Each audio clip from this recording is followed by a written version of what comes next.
Any more?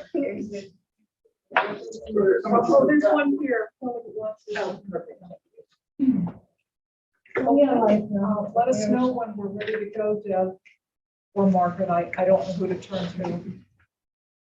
We are live. We are live. Yes, okay, thank you.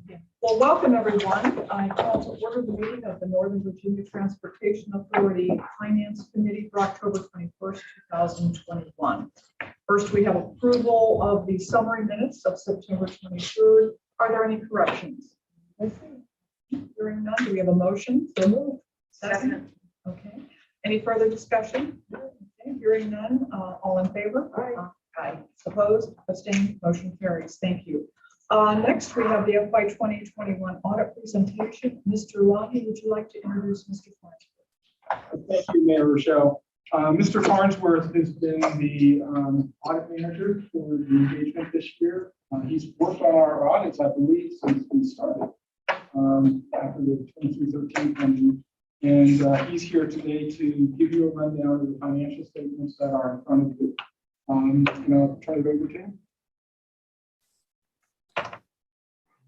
Thank you, Mike. All right, yeah, so everybody should have a copy of the financial statements in the board packet. And I'm just to not put you to sleep. I'll just briefly just kind of skim through them and just kind of highlight some of the bigger things, I noticed when I looked at it. So as you go through it, the first thing you'll run into the financial statements is our opinion. And that, of course, is unmodified. It's the best opinion you can have. It's clean. So that's always good. Then you'll get to the management discussion and analysis. And really, this can give you a lot of valuable information because it'll compare year over year. As opposed to the actual financial statements, it just has 1 year worth of information. So here you can really see like where there's a variance or if there's anything that really stands out. So what I've noticed on page 10 of the financials is really the big difference, big change is your intergovernmental revenue. And that's increased almost 74 million. And that's because of $20 million increase in the newly created Northern Virginia Transportation District, $9 million from the revised Interstate Operation Enhancement Program transfer, and $26 million from regional congestion relief fees. There was also an increase in sales tax. And then you'll also notice, like right under that line is in investment income, there was a pretty significant decrease. And that was directly related to a decrease in interest rates in the year. So that was the big thing I noticed in the MD&A. And then as you continue on, you run into your financial statements. And the statement of net position, I mean, these pretty much are standard. There's no new, I would say, like line items or anything new this year. So if you were to compare it to last year, it's pretty much the same. But the one thing I wanted to point out is you'll notice your restricted cash and investments. It's pretty high number. It's like, what's it, 1.1 billion. But that's related to funds that have been appropriated to projects. So we have added, I think a couple of years ago, a schedule all the way at the back. I think it starts on page 79. That details all of the projects that those funds have been appropriated for. So they will be spent as drawdown requests are received for those projects. And then I can ask questions. Yes. Go ahead. There's a question, Mr. Farnsworth. yes, go ahead. So I think I have two questions, and thank you. So Yes. the total revenue picture then with the plus 26.9 million, so 27 million in intergovernmental investments, and the minus 86.1 is the 17.6 million. And you're not concerned with those numbers at all, Mr. Lungi? Okay. And you're not concerned because the ending net position is as high as it is? Okay. All right, that's the first thing. And the second thing is, So the 1+ billion we have that is already allocated out to projects. Do we have now, based on history, any concern about how fast that money is drawn down? And if it's drawn down fast enough? Yes. Okay. We have been working to address that over the years through Policy 29. And actually, Monica and I have been recently discussing some potential initiatives to bring to the Finance Committee to, I think, improve some communication with the member jurisdictions and agencies. Because it dawned on me in the last several months that in talking to some of the jurisdiction staff, that potentially the jurisdictions are looking at this as they typically look at transportation funding. And that is that those funds can oftentimes swing up and down. Mm-hmm. Our funds don't. Mm-hmm. And so I Mhm. believe we need to start Mhm. a better communication of that, Mm-hmm. because I think one of the things that's impeding the project progress is that potentially the jurisdictions are not staffing up permanently Understanding that, okay, I agree. to move this money. Yeah. So Yeah. it's a very brief description. No, I of a think that's complex true, and problem. I think that's true. I think it's an issue, but I do think it's an issue that can be addressed if jurisdictions realize why the drawdown schedule is what it is, what will happen if they don't draw it down, and what will happen for the jurisdictions when they don't draw down their money as required, because the questions will start to be, should we start clawing back some of that money that we're sitting there and supposed to be drawn down? But also what happens with NVTA that looks like we have more money on our Yeah. balance sheets than we should have. Okay, so, okay. Thank you for that, Chair Rainbow. And if I could add, another issue is that if funds are sitting and if the project isn't moving, because we have various reasons why the projects aren't advancing, and sometimes they're spending federal money that have sunset provisions. Other times there's staffing changes or whatever the case may be. But if the funds are sitting, costs are going up. Right, yeah. So then we're in a position where we thought we fully funded a project, and then the next funding cycle, Cost of stuff. the applicant has submitted a new application for additional funding because the project wasn't. Okay, all right. If I may add, that is, we've seen commodity prices increase over the 7 years. However, we are on the cusp, I believe, of seeing a general price increase, inflation coming back. Inflation has been historically low since the 2313 fund started. Okay. Yes, ma'am. If the chairman is finished. So I'm going to ask this question as naively and as uninformed as possible.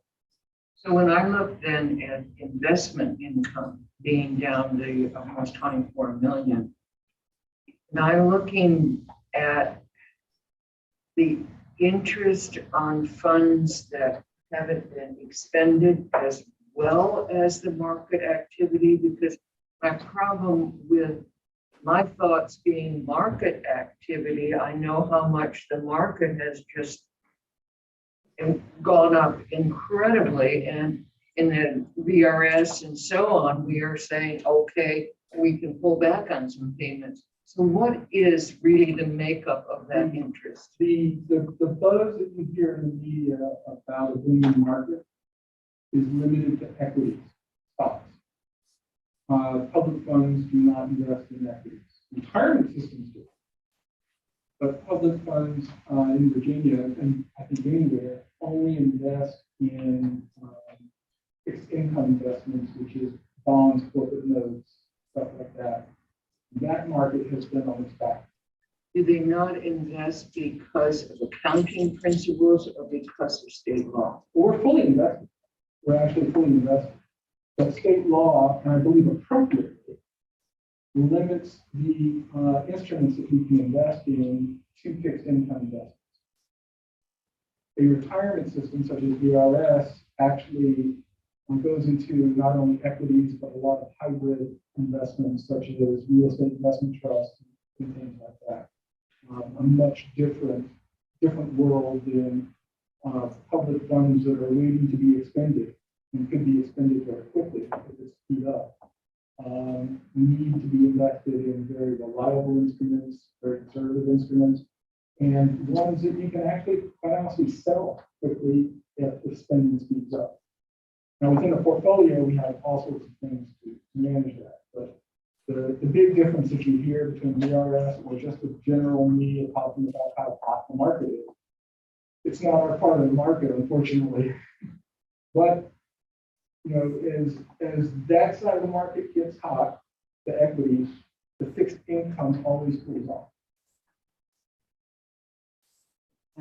Chairman, just a comment, and I am so glad I asked that dumb question because it was very informative as to. It's a frequently asked question. And so what jumped out at me is that if you go down $20 million and you look at what I know to be the work to get $26 million from the 2020 omnibus state transportation funding, and because these things because our monies aren't going into on the ground projects as quickly as possible, we not only have an inflation in the cost in the out years, but we're also, quite frankly, tying that money up into a non-profitable bucket. And that's most unfortunate as far as our revenues are concerned. Very good point. This is why we always try to entertain forward appropriation requests, because it helps us move, the funding a lot sooner, like the one you did for Prince William last week for $44 million. That was outer years, but they were ready to go. And that's why we entertain those requests. But ideally, we wouldn't be in the position of having forward appropriations because the projects would be spending down accordingly. And an even more ideal or idealer could be You're making up words in here. we would be actually doing the projects would be moving so fast that in order to keep the project moving, we would actually We have a rating to do. And, yeah. and a huge amount of capacity. Yeah. But we can't, well, obviously there isn't a need to issue debt, and therefore if we were to do so, we would actually have problems with the IRS and the SEC. But the forward appropriation process that Monica mentioned, which we actually conceived with the audit team, because typically your auditors would not allow the jurisdiction to do that to the extent that we've done it. But PB Mayors has recognized we're in a very unique situation. So we've developed some models and stuff to make sure that we can maximize that forward appropriation and minimize the liability, because in essence, in layman's terms, you're spending money you don't have yet. You're spending money you're planning to receive. So we have to measure that very carefully. What that has done is actually saved about 130 for the amount. The last time we did a calculation on the amount that we forward appropriated, which was 2 funding cycles ago, when we did the 6-year program. The forward appropriation concept saved 130 million in financing costs. So it's a very good way to use the portfolio. The portfolio interest earnings are, in effect, just on the cash, not on the project costs, in effect are an offset to inflation. Right now, inflation has just started to beat what the fixed income market was paying. But last year, the year before, we were earning more than inflation. Because when you invest in that market, you wouldn't put money where you weren't earning more than inflation. At different times, and we actually, when Deb presents the investment portfolio, we'll have a bit of a discussion about, we are right now in a market flux where inflation is higher than what we can earn, but I'm anticipating that the earnings will start to, as they always inevitably do, will start to outpace inflation. So the portfolio isn't, in a way, an inflation hedge. If we just parked the money in the bank and didn't have this investment program, then we definitely would be losing, obviously, on the project cost of inflation. We'd also be losing money, real money, in the value of our money just sitting in a bank account. Do you have a follow-up? Please continue, Mr. Farnsworth. Thank you. So I don't know if I was really going to point anything else on the financial statements. Mike, is there anything you think we should point out or? I will note, if every year when the auditors come through, they find an area to look at more closely than in the past. This year is the market value of the securities in the portfolio. Yeah. And they did their independent testing, and I think it worked out very well. We found that the values were presented as the value of the portfolio correlated with completely separate view of it, which is an exercise they did. Right, yeah. We sent a confirmation to a third party with a list of the investments that, yeah, they compared what you all are reporting as fair value for those securities to what they think it should be, and it was pretty close. So, yeah. Are there any questions, further questions or comments? Thank you very much, Mr. Farnsworth. There is a suggested motion coming out of this presentation. He was done. I beg your pardon? He was finished. Yes, okay. Yeah, I just, yeah. I'm sorry, you were finished, right? Well, I was just going to briefly go through. We have after the financial statements, there's a board report. It's results of the audit. And that just has the first couple pages of that is just about PV mayors. And then the next page is an overview of the financials, which we kind of done. And then on page 4 is our required communication to the finance committee. And that just basically, we're stating that there was no unusual activity, there was no audit adjustments, disagreements with management, or any issues or difficulties we had. And if there was any issues or anything, it would be presented here. So that's basically all. Exhibit A, it is a summary of significant accounting estimates, and it's the fair value measurement of the investments. That's the only significant estimate in the financials. So that's all I was going to point out. That's it. And from a question earlier, Yes.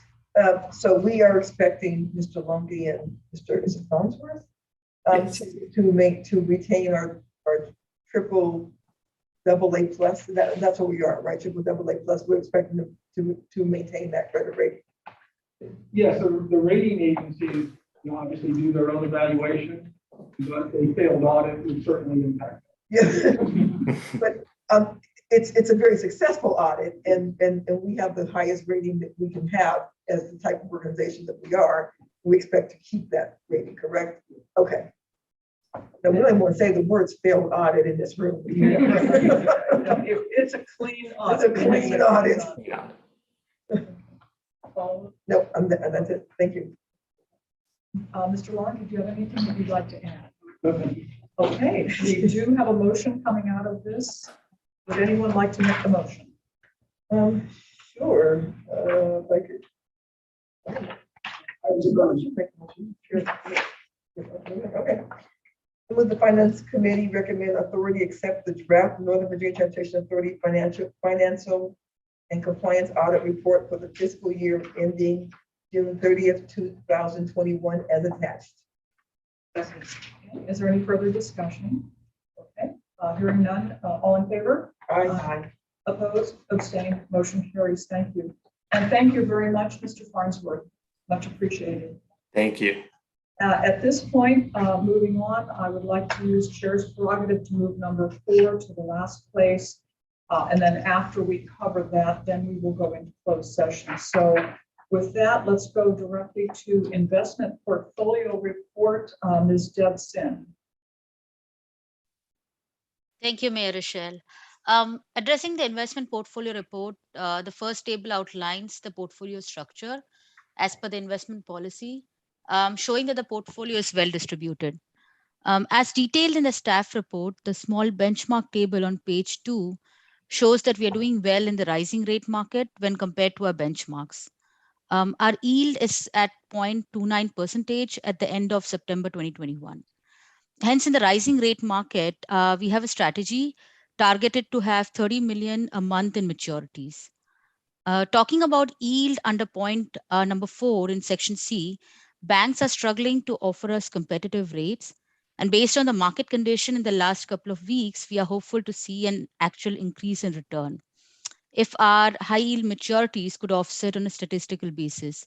And we do think that the market is going towards an upswing. And on a monthly basis, we are using our rollover maturities plus 70% of funds that we receive in the form of sales tax for investments. Hence, the new monthly security purchases will typically be between 40 to 48 million. This concludes my presentation, and I'm happy to take any questions, Michelle.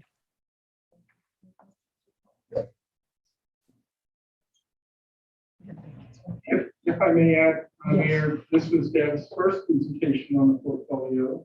She was hired a little over 2 years ago as a financial analyst and quickly pivoted to several roles through the authority as we needed during COVID. And so she's now our investment and debt manager. We've embarked on a multi-year kind of underfield training program to open up this opportunity for her. So I'm just very pleased with how she's grown professionally. She this week managed to negotiate was it a $22 million purchase? Yes, ma'am. That's right. $22 million purchase at just under 1%. Wow. So she is absolutely demonstrating that her knowledge is right on the cusp of the market. So I appreciate her effort, and we all appreciate the tools that the Finance Committee over the years has given us to manage this portfolio. Congratulations, Ms. Singh. Well done. Thank you. Thank you so much.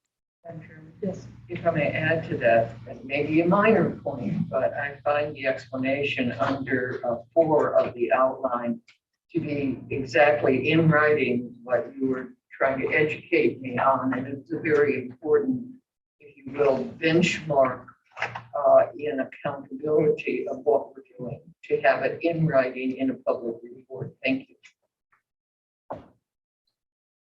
Moving on to, if there are no further questions on the investment portfolio report, we'll move on to 6 and 7. Mr. Longy, would you like to take both together and just sort of stop the questions at appropriate?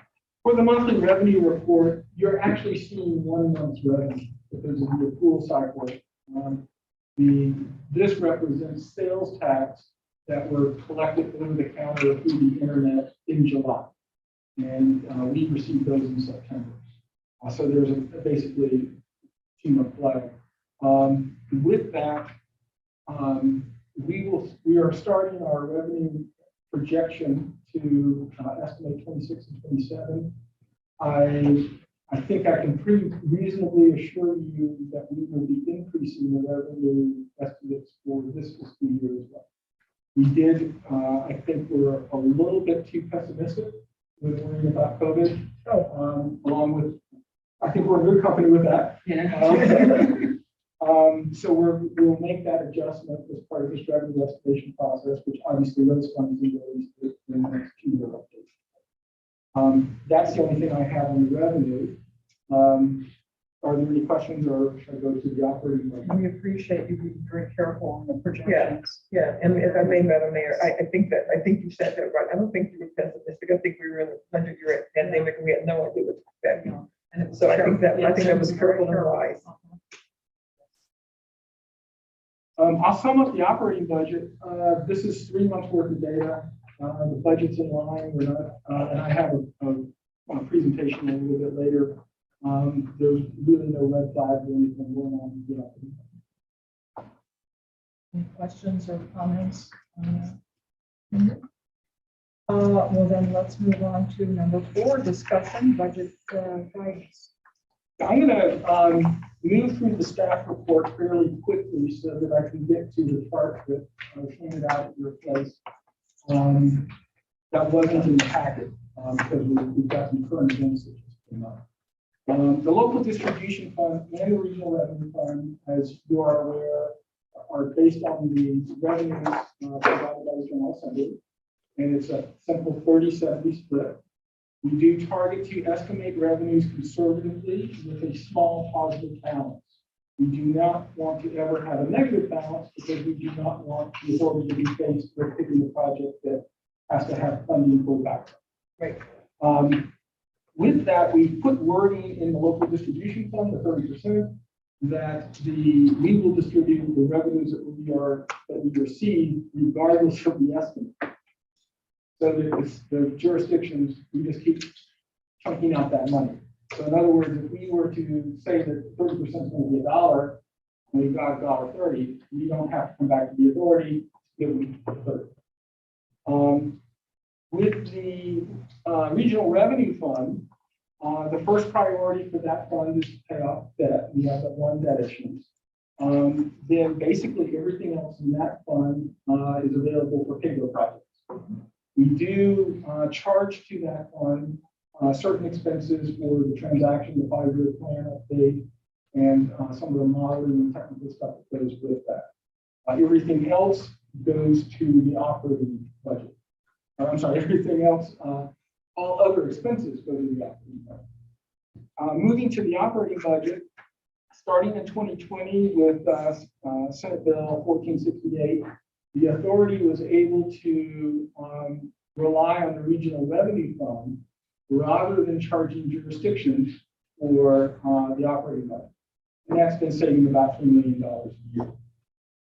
The big items we plan to, like we have done in the past, to present to you in your next meeting, a chart that has, these are our expenses with escalations due to inflation or contract escalations, etc. And then we will show you another column that has new initiatives. We will be talking momentarily about a mid-year budget adjustment for 2 positions. And we would like to put forward 2 more positions that we will talk about in the months to come. One for the planning, for modeling, and then some more accounting support. The one big thing that seems to be a discussion a lot is how do we project salary increases for the upcoming year?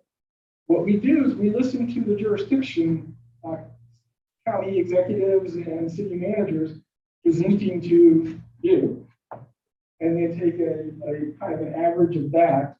And we use that as just a projection basis and then fine tune it afterwards once the jurisdiction budgets are settled. Because we don't know where they're going to settle at this point.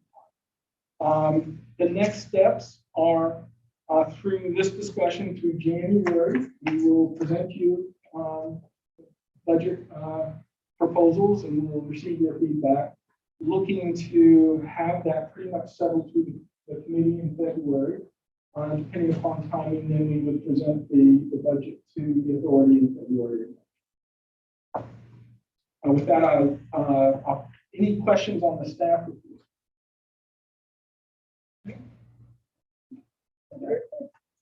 Any questions on the handout? So I move to the handout, Okay. if I may. Oh, yes.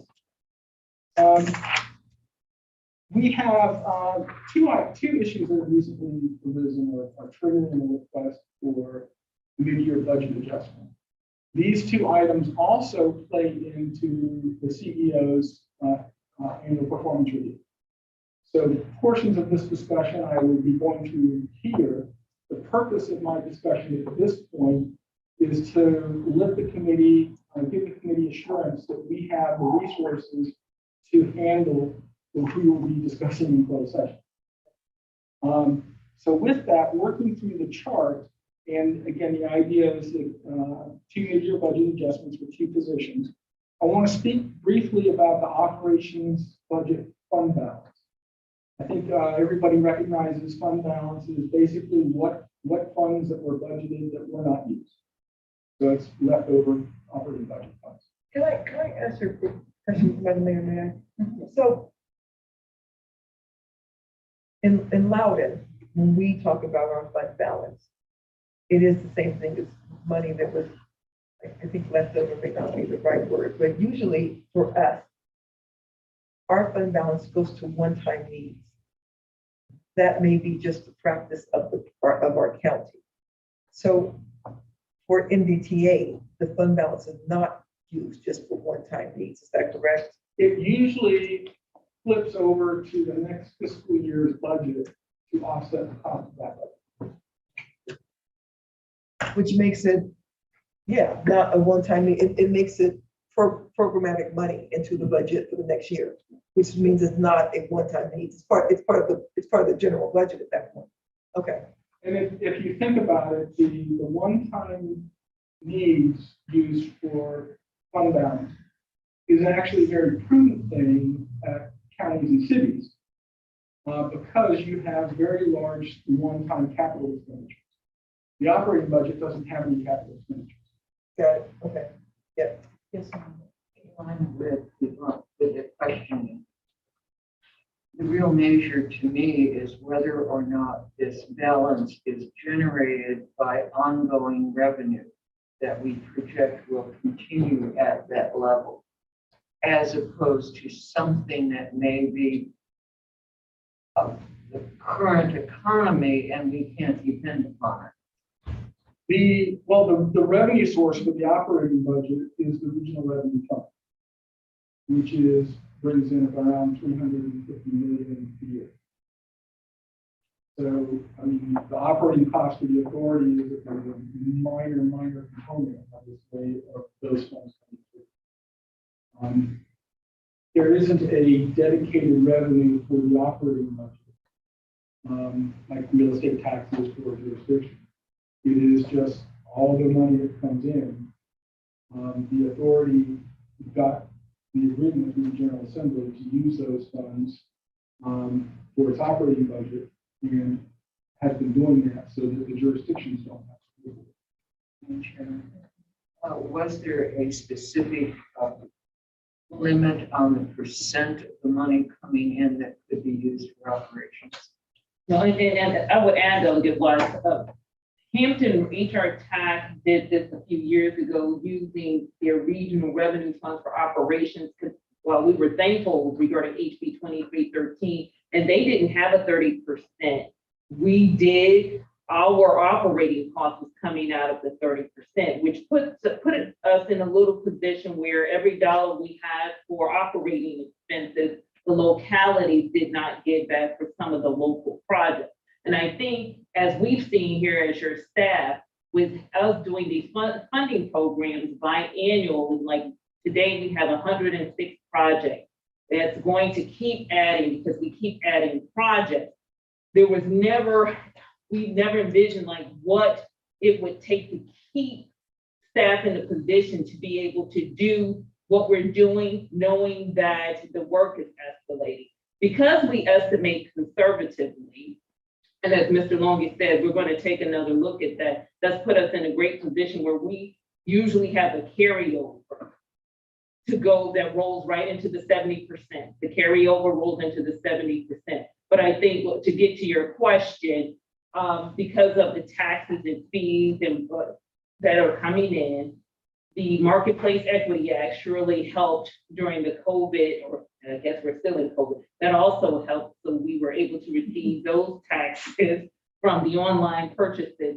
We were in a good position because it comes directly from the 70%. Madam Chairman, if I may.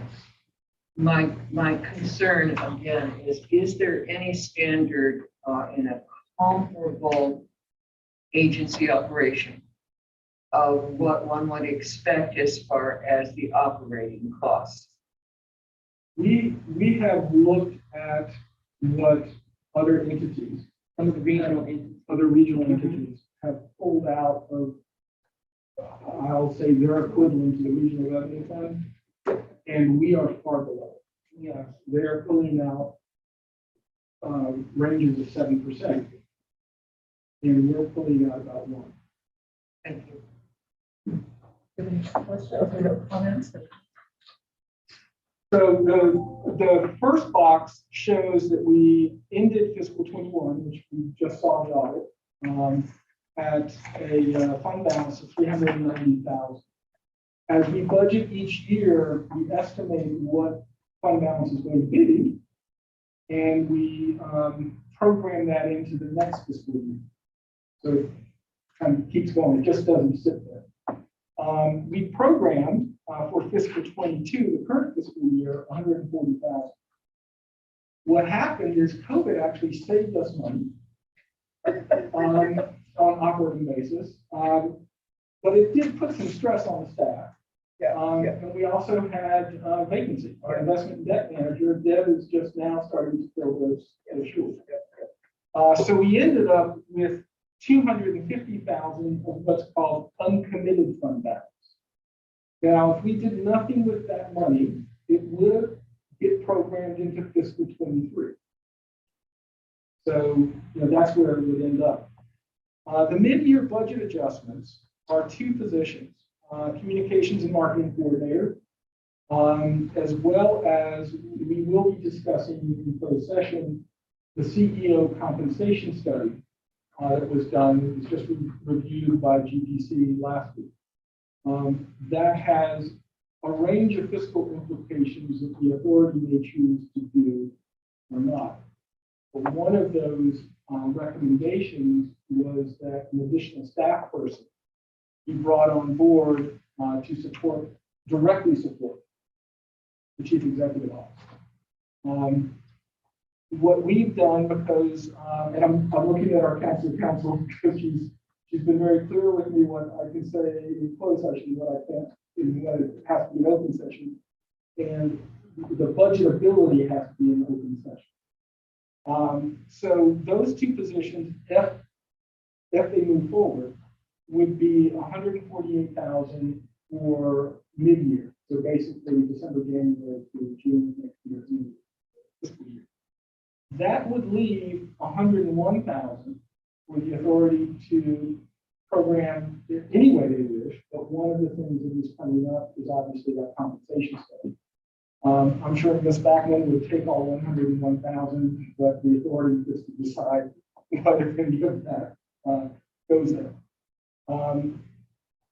Moving to the next bucket, and it's good that we've had a discussion on the investment portfolio, because to kind of move into that a little deeper, the regional revenue fund is made up of the revenues that are set out by the General Assembly. The interest earnings on the portfolio go into the regional revenue fund as well. So the operating budget is generating a revenue stream that actually supports projects, regional projects, etc. In fiscal 20, as the astute readers of the financial statements noticed, that revenue on a pure earnings basis, the number was 26 million in the financial statements, but that included unrealized gains. And as I told previous finance committees, you can't spend unrealized gains. They're because there's a one-day June 30th snapshot of the value of the portfolio. The only way that you would actually have that money is if you sold the portfolio on that day. So what we use is actual interest earnings, which was 23 million. That year, fiscal 20, the operating budget transferred the money taken from the regional revenue fund to support the operating budget was 2.9 million, or the portfolio earned almost 8 times the operating budget. Now, 2020, I think, was our first normal year. We had brought the investment program up to speed. We were in a normal market. Then 21 comes. It's the COVID fiscal year. So interest earnings dropped, and this is an audited number as well, to 6.2 million. That was that difference. Again, I didn't include the realized and unrealized gains. Our operating budget for 21 was less than 20. And so we still delivered over 2.5 times the cost of the operating budget through the portfolio earnings.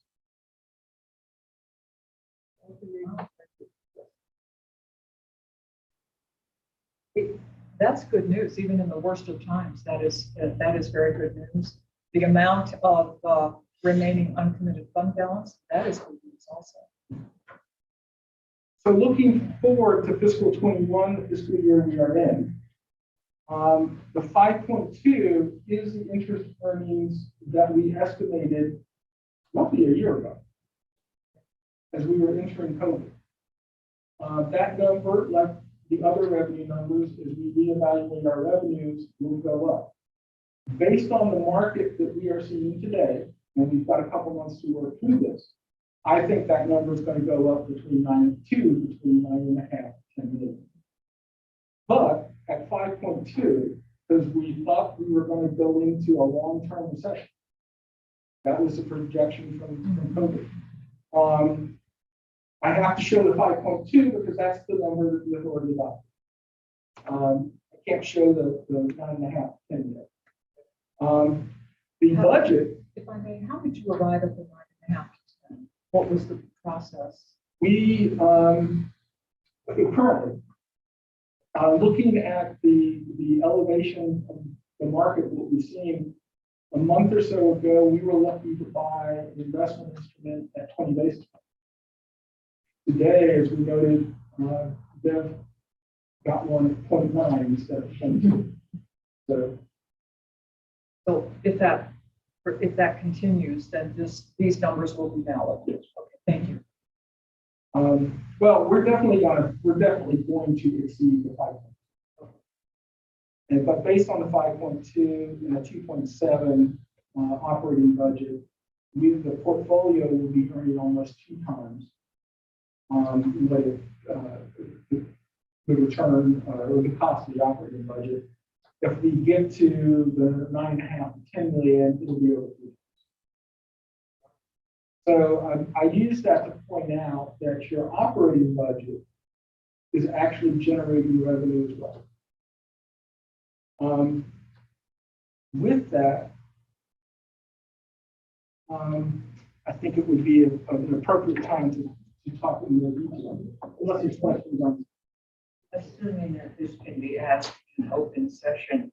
So when I look at the mid-year budget adjustments, in the context of the 250,000 uncommitted fund balance, and these are just half-year costs, so you would be looking at doubling it for full-year cost. The capacity to cover that mid-year adjustment on an ongoing basis is based on what you just pointed out as far as the additional earnings over the 5.2 million. And I'm using that as basically a comparison because the authority would obviously never do this, but it could decide to put half of that 350 million a year into the operating budget. I mean, we still have the full operating budget with the revenues coming through 2313 and updates to 2313. But this is kind of a point of comparison that we don't even need to touch those funds. The portfolio will more than cover the operating budget. And by doing the methodology of using the regional revenue fund to pay the operating budget, this same money in 2020, the 2.9, then the 2.7, which is the following fiscal year, is money that actually is not coming out of the jurisdiction. And then Chairman, one follow-up. So again, if we assume this trend mid-year budget adjustment projected to a full year, we are looking at the 2.744 ultimately having to be adopted in the neighborhood of 3.0. I mean, these are definitely, you can double the proposed mid-year adjustment cost, and that is the if you will, permanent impact. Other than the 19,000 in one-time expenses. So a little less, but not materially less. So at this point, unless there are questions, at this point, we would go into closed session, correct? Okay. I read this, right? Yeah. I move that the Northern Virginia Transportation Authority Finance Committee convene a closed meeting as authorized by Virginia Code Section 2.2-3711-.a.1 for the purpose of a discussion regarding a personal matter involving the CEO's performance and a consultant report and recommendation as it relates to the CEO's performance. Do we have a motion? That is the motion. You just read the motion. Oh, that's right. I made the motion. I'm terribly sorry. I'm confused. Do we have a second? Second. Thank you. Okay, we are We now. have a discussion on that motion. So just because Yeah, go ahead. I thought that this was a different motion than I thought. I thought the motion was going to be discussing personnel matters in general, personnel needs for NVTA, not just the CEO. Is that, I was incorrect with that? We need to discuss that within this context. It ends up being the same destination, but it must be council in this context. Because the authority hires the CEO. So, if you want to. So, discuss okay. the CEO's And what she does from there, this has to be the motion. Okay, I understand. Gotcha. Okay, so, all in favor? Aye. Opposed, abstained, motion carries. We're in closed session. Okay, we do need to let the live feed turn on. Okay. And